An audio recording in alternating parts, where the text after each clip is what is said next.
Selamat sore menjelang malam, saudara-saudara yang dikasihi Tuhan. Kita bersyukur kepada Tuhan karena kasih setianya. Kita kembali boleh bersekutu saat ini dalam ibadah kebaktian rumah tangga Rabu 24 Juni 2020. Yang menjadi keluarga penghimpun dalam kebaktian rumah tangga saat ini adalah saudara-saudara kita dari daerah pelayanan 4, yaitu keluarga penghimpun yang pertama, keluarga Adriel di Kalikulangi. Keluarga Adriel di Kalikulangi ini digabung dengan persekutuan perempuan. Dan penghimpun selanjutnya yaitu keluarga Matius Yosef. Bapak Ibu Saudara penghimpun dan jemaat yang dikasihi Tuhan, dalam persekutuan kita hari ini saya mengajak kita menyatukan hati dan pikiran kita untuk menyembah dan memuliakan Tuhan. Dan untuk memulai ibadah kita, mari bersama kita membuka lagu NKB nomor 7. Kita akan nyanyikan bersama NKB 114. Dan untuk hormat kemuliaan nama Tuhan, saya undang kita berdiri. NKB 114 kita nyanyikan bersama.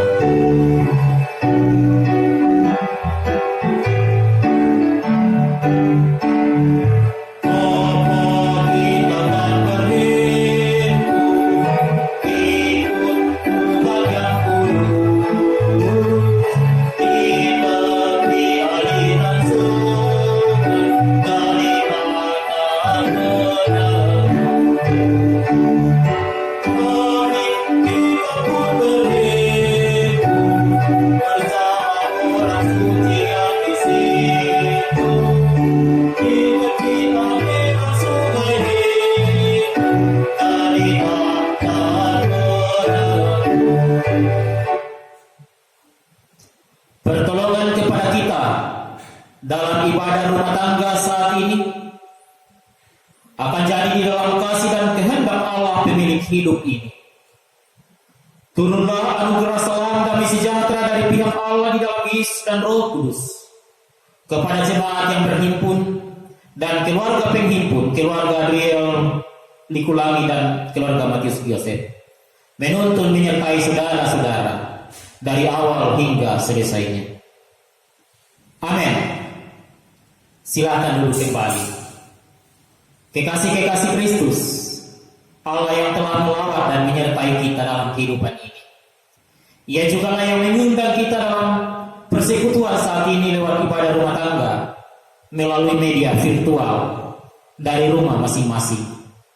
Karena itu kembali kita nyatakan hormat dan pujian kita dengan membuka NKB nomor 7. Nyanyikanlah nyanyian baru bagi Tuhan.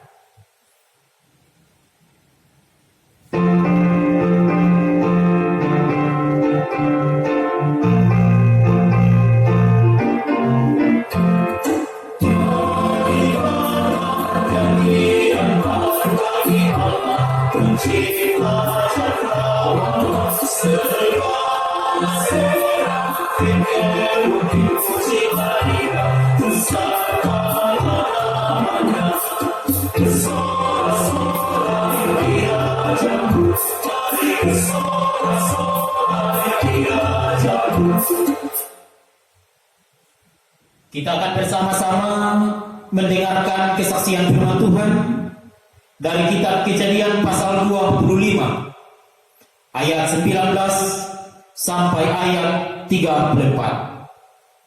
Kejadian pasal 25 ayat 19 sampai 34 menjadi bacaan dan renungan kita hari ini. Mari kita awali terlebih dahulu dalam doa. Kita berdoa. Saat ini ya Allah, kami bersyukur karena Engkau telah menuntun perjalanan hidup kami. Tentunya dari pagi tadi hingga saat ini kami boleh jalani karena kasih sayang-Mu. Dan hari ini kami bersekutu dalam ibadah rumah tangga. Kami akan membaca dan akan merenungkan firman-Mu. layakkan kami, buka akal hati dan pikiran kami. Kami akan hidup dalam kebenaran firman-Mu. Di dalam nama Tuhan Yesus, berfirmanlah, karena kami sudah siap. Amin. Kekasih Kristus, Kejadian 25 ayat 19 sampai 34 saya bacakan untuk kita semua, berbunyi sebagai berikut. Inilah riwayat keturunan Ishak anak Abraham. Abraham memperanakkan Ishak, dan Ishak berumur 40 tahun ketika Ribka anak Betuel orang Aram daripada Aram, saudara perempuan Laban orang Aram itu, diambilnya menjadi istrinya. Berdoalah Ishak kepada Tuhan untuk istrinya, sebab istrinya itu mandul. Tuhan mengabulkan doanya, sehingga Ribka istrinya itu mengandung. Tetapi anak-anaknya bertolak-tolakan di dalam rahimnya, dan ia berkata, jika demikian halnya, mengapa aku hidup? Dan ia pergi meminta petunjuk kepada Tuhan. Firman Tuhan kepadanya, 2 bangsa ada dalam kandunganmu, dan 2 suku bangsa akan berpencar dari dalam rahimmu. Suku bangsa yang satu akan lebih kuat dari yang lain, dan anak yang tua akan menjadi hamba kepada anak yang muda. Setelah genap harinya untuk bersalin, memang anak kembar yang di dalam kandungannya. Keluarlah yang pertama warnanya merah seluruh tubuhnya, seperti jubah berbulu, sebab itu dinamai Esau. Sesudah itu keluarlah adiknya, tangannya memegang tumit Esau, sebab itu ia dinamai Yakub. Ishak berumur 60 tahun pada waktu mereka lahir. Lalu bertambahlah, besarlah kedua anak itu. Esau menjadi seorang yang pandai berburu, seorang yang suka tinggal di padang. Tetapi Yakub adalah seorang yang tenang, yang suka tinggal di kemah. Ishak sayang kepada Esau, sebab ia suka makan daging buruan. Tetapi Ribka kasih kepada Yakub. Pada suatu kali Yakub sedang memasak sesuatu, lalu datanglah Esau dengan lelah dari padang. Kata Esau kepada Yakub, berikanlah kiranya aku menghirup sedikit dari yang merah-merah itu, karena aku lelah. Itulah sebabnya namanya disebutkan Edom. Tetapi kata Yakub, jualah dahulu kepadaku hak kesulungan. Sahut Esau, sebentar lagi aku akan mati. Apakah gunanya bagiku hak kesulungan itu? Kata Yakub, bersumpahlah dahulu kepadaku. Maka bersumpahlah ia kepada Yakub, dan dijualnya hak kesulungannya kepadanya. Lalu Yakub memberikan roti dan masakan kacang merah itu kepada Esau. Ia makan dan minum, lalu berdiri dan pergi. Demikianlah Esau memandang ringan hak kesulungan itu. Berbahagialah saya dan saudara yang selalu setia merenungkan dan melakukan firman-Nya dalam hidup sehari-hari. Amin. Kekasih Kristus, jemaat yang boleh bersekutu, baik dari rumah dimanapun kita berada. Mungkin kita pernah mendengar sebuah kalimat yang mengatakan, jangan pernah sekali-kali mengambil suatu keputusan di saat suasana hati, suasana batin, atau dalam suasana pikiran yang sedang tidak stabil atau tidak tenang. Jangan pernah mengambil keputusan dalam suasana yang tidak stabil tersebut. Inilah yang terjadi dalam bacaan kita, yang dialami oleh Esau, yang mengambil keputusan menjual hak kesulungannya di tengah-tengah kondisi tubuhnya yang tidak stabil karena kelelahan ataupun juga kelaparan. Esau mengambil keputusan di saat yang tidak tepat. Esau adalah saudara Yakub atau kakaknya Yakub. Esau dan Yakub keduanya adalah anak Ishak dan Ribka. Ishak dalam ibadah hari Minggu hari Senin, ibadah rumah tangga hari Senin 2 hari yang lalu kita sudah renungkan bersama anak Abraham. Ishak setelah dewasa ketika berumur 40 tahun, ia kemudian melalui perantaraan orang tuanya, ia mengambil Ribka menjadi istrinya. 20 tahun mereka menunggu, bayangkan saudara-saudara, 20 tahun Ishak dan Ribka menunggu setelah mereka menikah. 20 tahun barulah Esau dan Yakub saudara kembar itu lahir. Kita tahu Esau dan Yakub adalah cucu Abraham, keturunan penerus janji Allah untuk membuat Abraham keturunannya banyak seperti bintang di langit, pasir di laut jumlahnya. Bapak Ibu Saudara yang dikasihi Tuhan,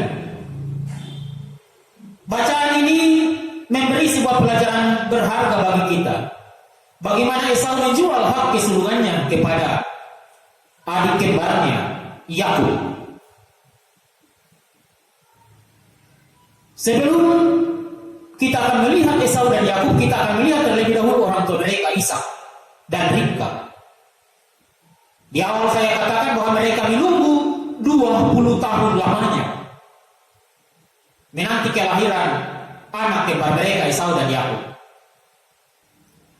Bacaan kita mengatakan di ayat 21, berdoalah Ishak kepada Tuhan untuk istrinya, sebab istrinya itu mandul. Ishak mirip dengan orang tuanya Abraham, ibunya Sarah. Ketika Abraham Sarah hidup, mereka mandul. Nanti sekitar umur Sarah umur 90 tahun, barulah Ishak lahir. Bayangkan, sekian lama mereka menunggu. Seperti itu juga ketika Ishak sudah berumah tangga, mempunyai istri yaitu Ribka, mereka harus menunggu 20 tahun untuk mendapatkan anak. Yang dilakukan oleh Ishak adalah, ayat 21 mengatakan berdoa ia kepada Tuhan. Dan ini menarik untuk kita renungkan. Ini yang pertama. Dalam perjalanan kehidupan kita jangan pernah menganggap enteng, menganggap rendah yang namanya doa. Doa, kata orang banyak, adalah napas hidup orang Kristen. Doa adalah sarana kita berkomunikasi dengan Tuhan. Karena itu, dalam segala hal, mari kita nyatakan itu dalam perjumpaan kita dengan Tuhan lewat doa. Nyatakan segala hal dalam kehidupan ini lewat doa. Yesus pernah berkata, ketuklah, carilah, dan mintalah, maka kamu akan diberi. Bapak Ibu Saudara yang dikasihi Tuhan, kita boleh melihat kesaksian iman Ishak. Mereka dikatakan mandul, tetapi ketika mereka memohon dengan sangat sungguh di hadapan Tuhan, ayat 21 mengatakan Tuhan mengabulkan doanya. Karena itu, mari jangan pernah bosan, tiada pernah jemu untuk menyatakan segala hal kepada Tuhan lewat doa. Walaupun kita tahu bersama, Tuhan bisa menjawab doa kita dalam 3 bentuk. Tuhan bisa saja katakan, tunggu dulu. Tuhan bisa saja katakan, iya. Tetapi Tuhan juga bisa katakan, tidak. Tergantung bagaimana motivasi kita. Apakah motivasi kita benar di hadapan Tuhan atau tidak. Atau dengan sungguh-sungguh atau tidak. Ini yang pertama. Nyatakan segala sesuatu keakraban kita dalam suasana intim dengan Tuhan. Doa adalah bagian dalam kehidupan kita. Yang kedua, kita akan mau merenungkan saudara-saudara bagaimana Esau dan Yakub, saudara kembar. Dikatakan dalam bacaan kita mereka kembar, tetapi yang duluan keluar dari rahim Ribka ibunya adalah Esau. Esau dikatakan berbulu, juga kemudian nantinya dikatakan Edom atau merah. Dan Esau ini adalah seorang yang suka tinggal di padang, ia senang berburu. Berbanding terbalik dengan adik kembarnya Yakub. Yakub memegang tumit Esau ketika ia lahir. Dan dikatakan dalam bacaan kita, Esau lebih tenang dan senang tinggal di rumah beserta ibunya. Ibunya senang karena dia tinggal di rumah, itu berarti dia senang membantu orang tuanya, sehingga ibunya senang. Sedangkan Ishak sendiri lebih senang kepada Esau karena Esau suka berburu dan Ishak senang memakan hasil buruan anaknya Esau. Bapak Ibu Saudara yang dikasihi Tuhan, bacaan ini kemudian berlanjut. Masalah mulai muncul, walaupun masih dalam kandungan, tetapi lebih jelas kita lihat di ayat 29. Masalah mulai muncul dalam keluarga ini, dalam kehidupan Esau dan Yakub. Ketika Esau baru saja pulang dari padang, ia letih, ia capek, ia kelelahan, dan bisa saja dia kelaparan. Ia mencium aroma masakan. Yakub dikatakan memasak sop kacang merah. Karena letih, lelah, Esau datang menghampiri Yakub dengan meminta makanan kepada Yakub. Sop kacang merah tersebut. Apakah Yakub langsung memberikannya? Ternyata tidak. Mulai muncul masalah ketika Yakub tidak langsung memberi, tetapi mengambil kesempatan itu untuk meminta hak kesulungan. Yakub katakan, oke, bisa saja saya memberikan kepadamu sop kacang merah ini. Yang penting engkau bersumpah untuk memberikan hak kesulunganmu kepada saya, kepada Yakub.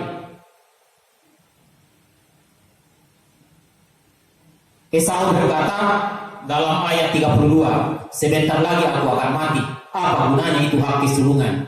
Lebih baik kuberikan kepadamu. Sehingga hak kesulungan itu, ketika mereka bersumpah, Esau bersumpah, ia kemudian memberikan hak kesulungan itu kepada Yakub adiknya.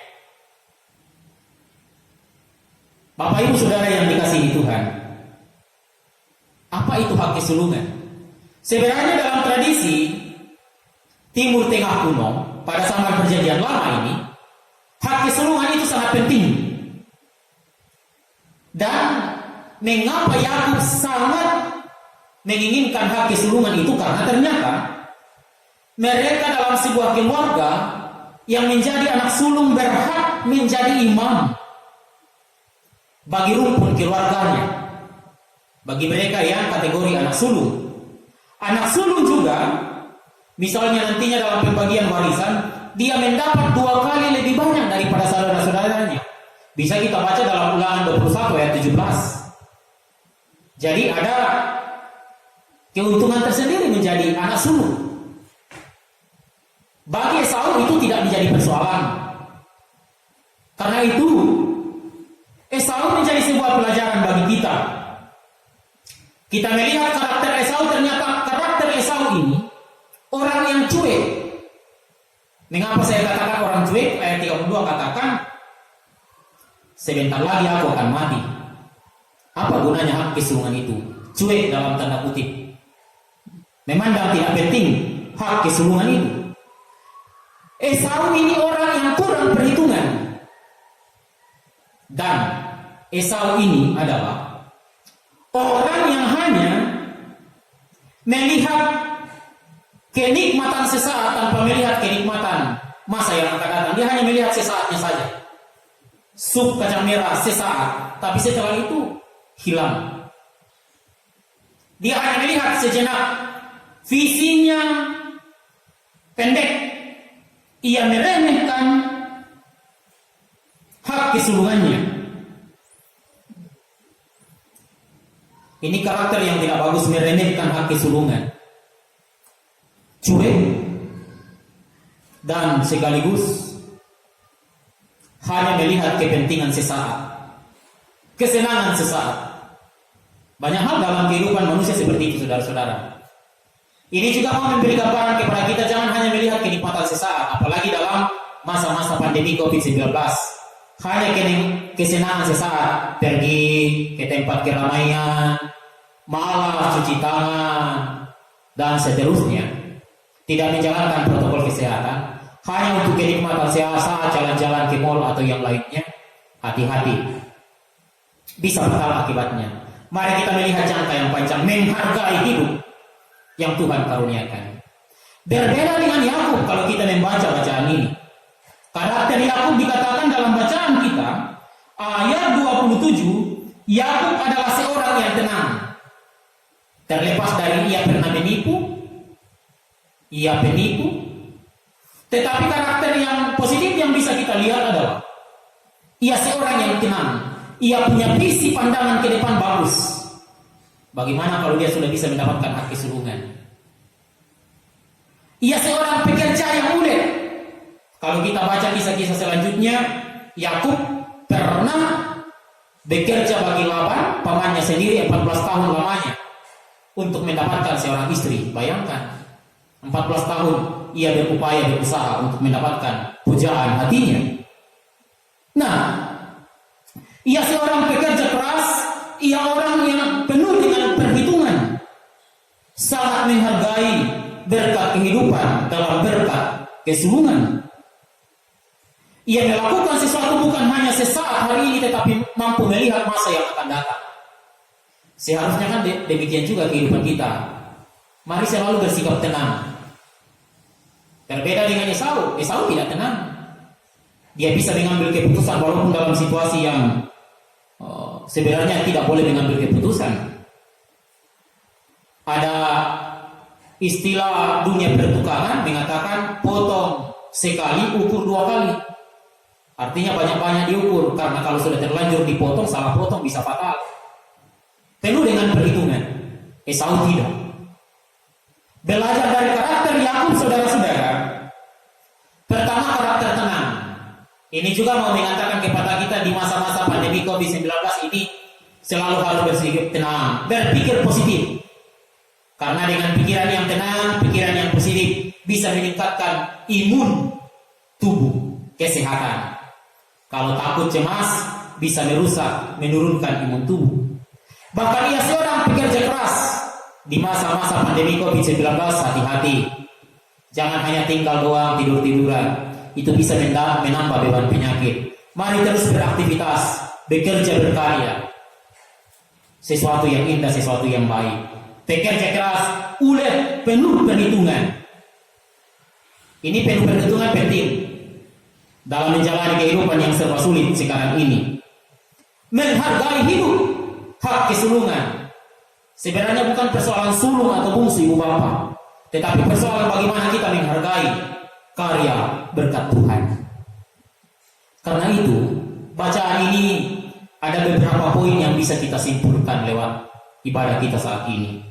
Kejadian 25 ayat 19-34 saya simpulkan dalam beberapa hal. Yang pertama, karena kesalahan Esau dalam membuat pilihan, karena kesalahan Esau dalam membuat keputusan, akhirnya Esau mengalami kenyataan pahit dalam hidupnya kelak. Bangsa Edom, bangsa yang lemah, diperbudak. Karena itu, sebelum mengambil sebuah keputusan, mari pikirkan dengan baik, dengan bijak segala sesuatunya. Ukur 2 kali, potong sekali. Artinya mari berpikir terlebih dahulu sebelum melangkah, melakukan sesuatu. Tapi sesuatu yang selalu dipikir terus tanpa ada aksi itu juga tidak ada gunanya. Berpikir tetapi kemudian ada aksi. Kalau hanya berpikir terus, kan akhirnya tidak ada goalnya ke depan. Yang kedua, penyesalan selalu datang terlambat. Karena itu jangan pernah terburu-buru mengambil sebuah keputusan. Pikirkan dengan baik, pikirkan dengan bijak setiap hal yang kita lakukan. Yang ketiga, saya mau mengajak kita merenungkan karakter Ishak, ayah Esau dan Yakub. Berdoa memohon. Artinya selalu ada rasa akrab dan intim di dalam Tuhan. Dalam segala perjalanan hidup dan segala persoalan hidup, nyatakan itu di dalam Tuhan. Tuhan tidak akan pernah tinggal diam ketika kita sungguh berserah kepadanya. Dan yang terakhir, belajar dari karakter Yakub. Ulet, sabar, tenang, memberi sebuah pelajaran berharga. Yakub yang tadinya adalah penipu berubah nama menjadi Israel. Dari sinilah cikal bakal bangsa Israel. Yakub berubah nama jadi Israel. Yakub yang artinya penipu berubah nama menjadi Israel. Israel artinya pejuang Allah. Salah satu alasannya karena ia mau dan mampu menghargai hidup karunia Tuhan. Karena itu saudara, mari kita menghargai hidup ini. Menghargai hidup, ulet, tekun, tetap tenang dalam segala situasi dan kondisi. Dan tetap berserah diri kepada Tuhan. Tuhan tetap memberkati saya dan saudara-saudara. Amin. Kekasih-kekasih Kristus, kita bersyukur firman-Nya boleh kedengaran hari ini. Karena itu kita merespon bersama-sama firman Tuhan ini dengan penuh sukacita. Kita akan menyanyi dan memuliakan Tuhan, merespon firman Tuhan dari NKB 201. Kita nyanyikan NKB 201, di hidupku, di jalan hidupku, sekaligus kita membawa ungkapan syukur kita di hadapan Tuhan.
Kita akan satu dalam doa syafaat, dan dalam doa syafaat ini kita akan mendukung dalam doa kehidupan keluarga penghimpun, keluarga Adriel Likulangi, anak kekasih Aldo yang sementara prola, anak-anak dalam studi, pendidikan dan usaha mereka.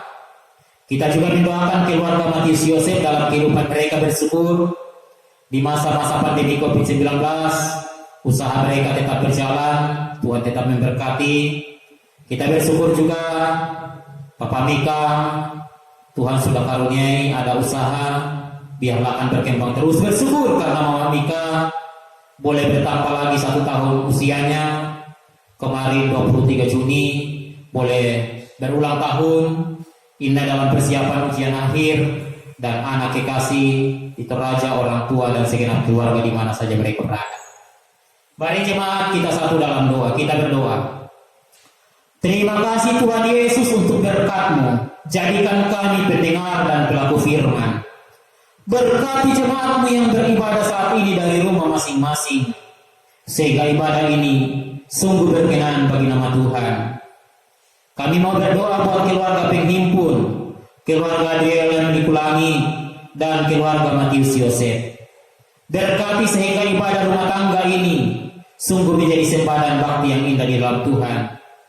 Dan kami berdoa, berkati keluarga Adriel Likulangi, Tuhan tetap memberkati mereka, usaha-usaha mereka selalu berhasil. Mereka akan menjadi ayah dan ibu, suami istri yang baik. Anak-anak dipelihara Tuhan, hidup mereka selalu penuh sukacita. Kami berdoa buat anak-anak Aldo yang sementara praktek di laut. Tuhan berkati, dari setiap gelombang angin laut ia akan selamat, sehingga prakteknya itu kelak di kemudian hari boleh berhasil. Nama-Mu dimuliakan. Berkati anak-anak dalam pendidikan. Terima kasih Tuhan Yesus tetap memelihara anak-anak. Kelanjutan studi mereka akan selalu penuh damai sejahtera di dalam Tuhan. Berkati keluarga Pak Adriel Dikulangi, saudara-saudaranya, orang tuanya di mana saja mereka berada. Hidup mereka dijamin dalam sukacita Tuhan. Kami berdoa buat keluarga penghimpun, keluarga Matius Yosef. Terima kasih Bapak. Tuhan memberkati mereka sehingga mereka tetap bersukacita. Terima kasih di masa-masa pandemi COVID-19, usaha mereka tetap boleh berjalan. Tuhan tetap mengaruniakan sukacita dan kesuksesan. Berkati juga Ibu Rostika selaku istri. Ia menjadi ibu berhikmat bijaksana. Sebagai anggota majelis, ia akan menjadi anggota majelis yang baik di dalam Tuhan. Bahkan dalam tugas pendidikan, ia menjadi pendidik yang baik. Terima kasih, usaha Papa Mika boleh ada. Biarlah usaha ini terus berhasil, terus berkembang di dalam nama Tuhan. Berkati bersama dengan istri Mama Mika dan anak kekasih Mika. Berkati dalam rumah tangga. Bersyukur karena Mama Mika boleh bertambah lagi usianya kemarin 23 Juni. Tuhan tetap menambahkan hikmat baginya, menjadi istri yang berhikmat bijaksana. Dan ketika mencari lapangan kerja, Tuhan buka jalan. Berkati anak kekasih, cucu terkasih Mika akan bertumbuh sehat di dalam Tuhan. Saudara kami, pemuda kekasih-Mu Inna dalam proses persiapan menghadapi ujian, Tuhan persiapkan sehingga semua akan berjalan dengan baik. Juga kami berdoa keluarga Bapak Matius Yosef, di mana saja mereka berada, anak-anak dan orang tua di Toraja di kampung halaman, tetap dalam pemeliharaan kasih-Mu. Keluarga Pak Adriel, keluarga Pak Matius Yosef, diberkati Tuhan dalam kehidupan mereka. Berkati persembahan syukur, berkati bangsa dan negara kami, berkati gereja-Mu. Terima kasih Tuhan Yesus. Ini syafaat kami bawa beralaskan Yesus yang sudah mengajar doa Bapa kami bersama demikian. Bapa kami di surga, dikuduskan nama-Mu. Datanglah kerajaan-Mu, jadilah kehendak-Mu di bumi seperti di surga. Berikan kami hari ini makanan kami yang secukupnya, dan ampuni kami akan kesalahan kami, seperti kami juga mengampuni orang yang bersalah kepada kami. Dan janganlah membawa kami ke dalam pencobaan, tetapi lepaskanlah kami dari yang jahat, karena Engkau yang punya kerajaan dan kuasa dan kemuliaan sampai selama-lamanya. Amin. Saudara-saudara yang dikasihi Tuhan, kita akan bersama-sama menerima berkat Tuhan. Karena itu saya undang kita berdiri dan kita membuka lagu NKB nomor 164. Kidung yang merdu di hatiku, kita akan nyanyikan bersama.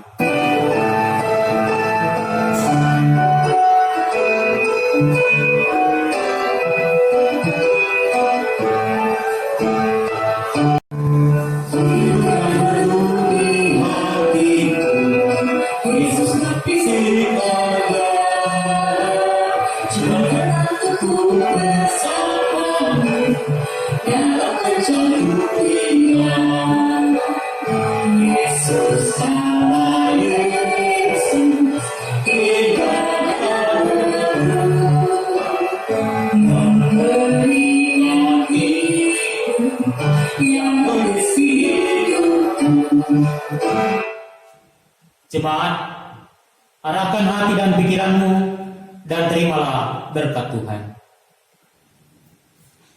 Damai sejahtera Allah di dalam Yesus dan Roh Kudus memberkati kehidupan Pak Adriel Dikulangi, memberkati kehidupan keluarga Matius Yosef, Papa Mika, istri dan anak kekasih, memberkati dalam setiap usaha penuh dengan keberhasilan, menyempurnakan sukacita mereka, dan memberkati jemaat dari sekarang dan selamanya. Amin. Demikian ibadah kita saudara-saudara. Kami mengucapkan terima kasih kepada keluarga penghimpun, keluarga Adriel Dikulangi, dan juga keluarga Matius Yosef yang ibadah ini berkenan bagi Tuhan. Demikian ibadah kita. Selamat malam dan Tuhan Yesus memberkati.